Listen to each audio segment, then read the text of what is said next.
All right, a day after the opposition front met, 26 parties chose the name India.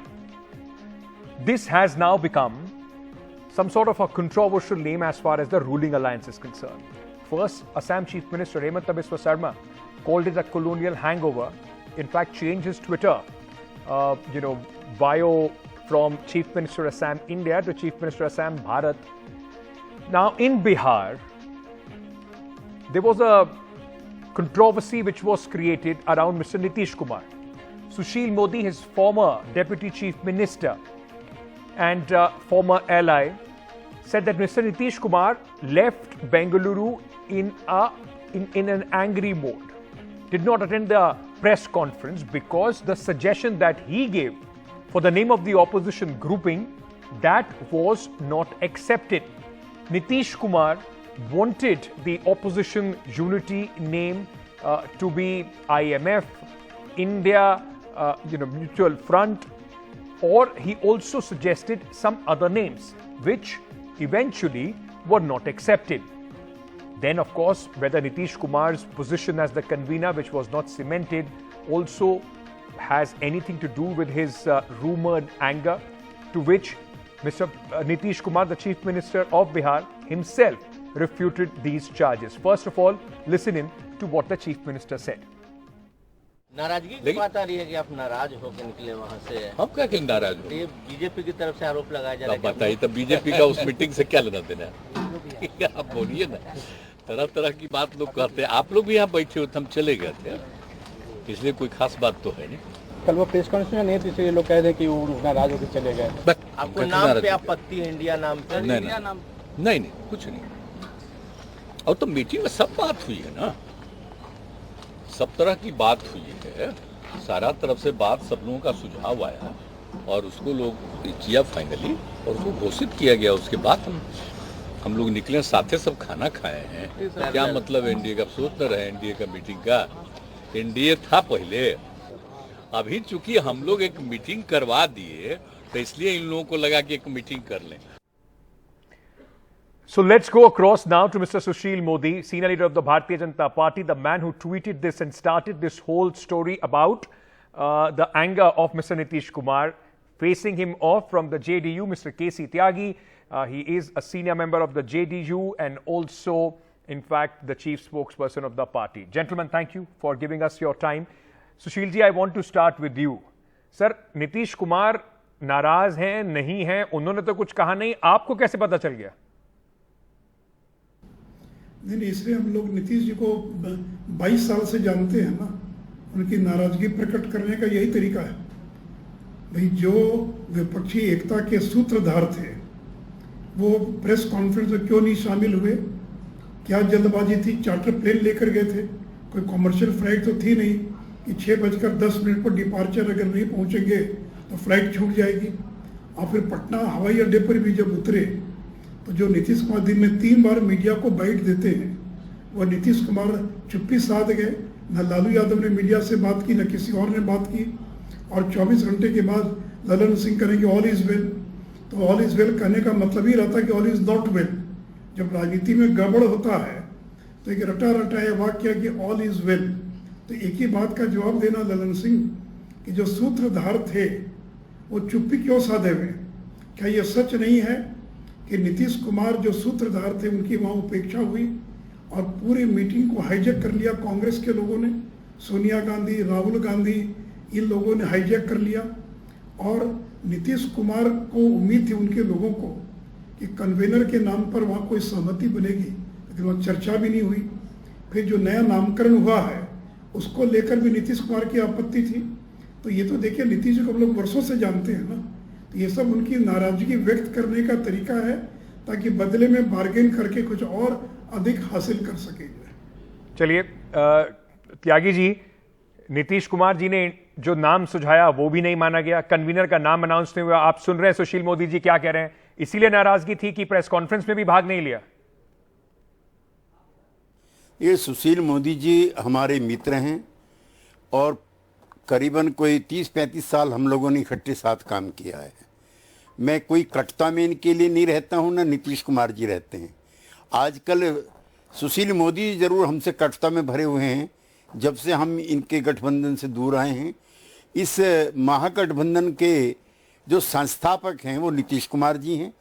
पिछले साल सितंबर में जब हम मोदी जी से अलग हुए थे, छोटे मोदी जी से और बड़े मोदी जी दोनों से, तो सितंबर में हम लोगों ने कॉन्फ्रेंस की थी एक वहाँ पर देवीलाल जी की जयंती पर, और उस समय तीसरा मोर्चा बहुत अस्तित्व में था, जिसमें केसीआर थे, जिसमें अरविंद केजरीवाल थे, ममता जी थी और उत्तर प्रदेश के नेता अखिलेश यादव थे।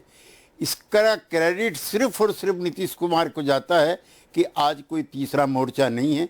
भारतीय जनता पार्टी के तथाकथित एनडीए के मुकाबले में हमारा महागठबंधन है और उसका 2024 के लिए सीधा मुकाबला है।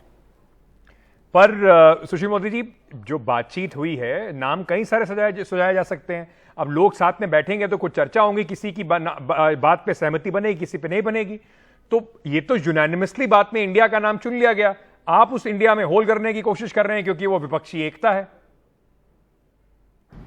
अभी डिस्कशन के अंदर इन्होंने अलग सुझाव दिया था, ये तो अखबारों में आया है, हम लोग तो बैठक में थे नहीं।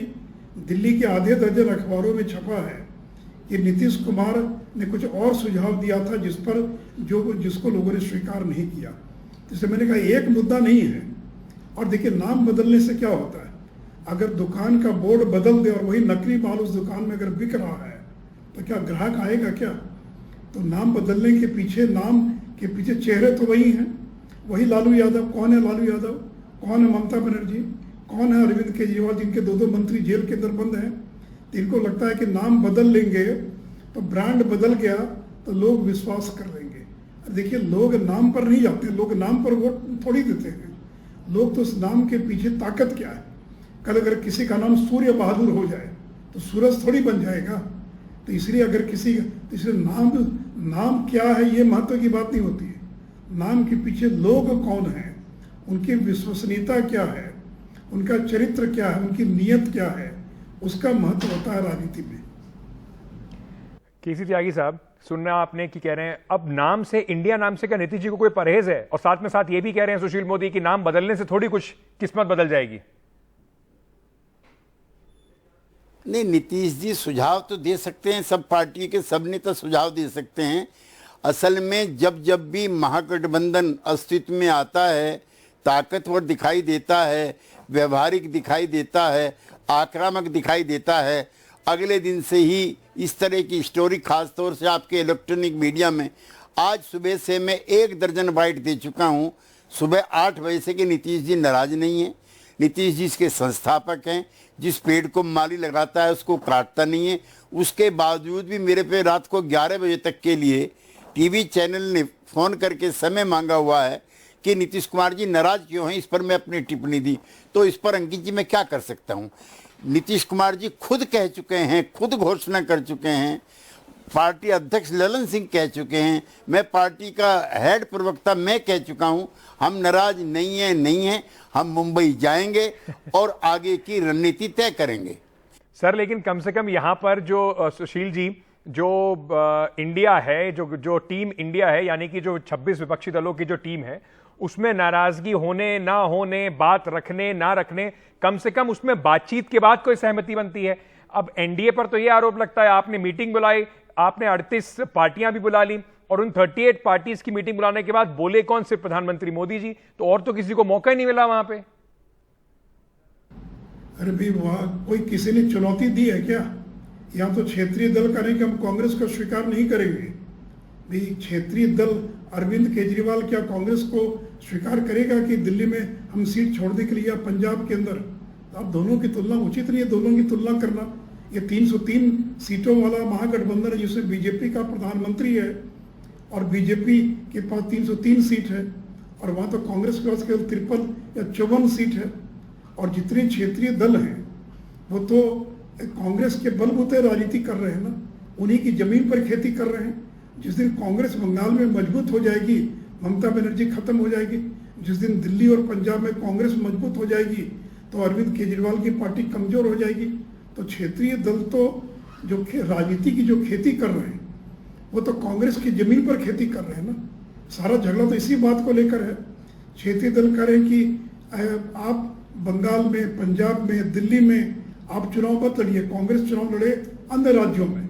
अब बंगाल हमारे लिए छोड़ दीजिए, अब कांग्रेस को तय करना कि बंगाल, पंजाब, दिल्ली और यूपी वो छोड़ने के लिए तैयार है कि नहीं तैयार है। तो ये सारा झगड़ा तो इसी बात को लेकर है ना। त्यागी साहब, तो सारा झगड़ा महत्वाकांक्षाओं को लेकर है। नीतीश कुमार जी को यह भी कहा जा रहा है कि कन्वीनर नहीं बने, शायद इस वजह से उनकी नाराजगी है। तो क्या कन्वीनर बनेंगे नीतीश कुमार? नीतीश जी इसके संस्थापक हैं, जन्मदाता हैं इस नई राजनीति के और सृजनकर्ता हैं। लिहाजा जो भी जिम्मेदारी साथी दल मिलकर के तय करेंगे उसका मजबूती से निर्वाह करेंगे। चलिए, बहुत बहुत शुक्रिया आप दोनों का हमसे जुड़ने के लिए। Thank you so much to both of you for clarifying on the behalf of your party. Sushil Modi still believing that there is friction and Nitish Kumar is not happy while the JDU has come out in full force defending Mr. Nitish Kumar's action.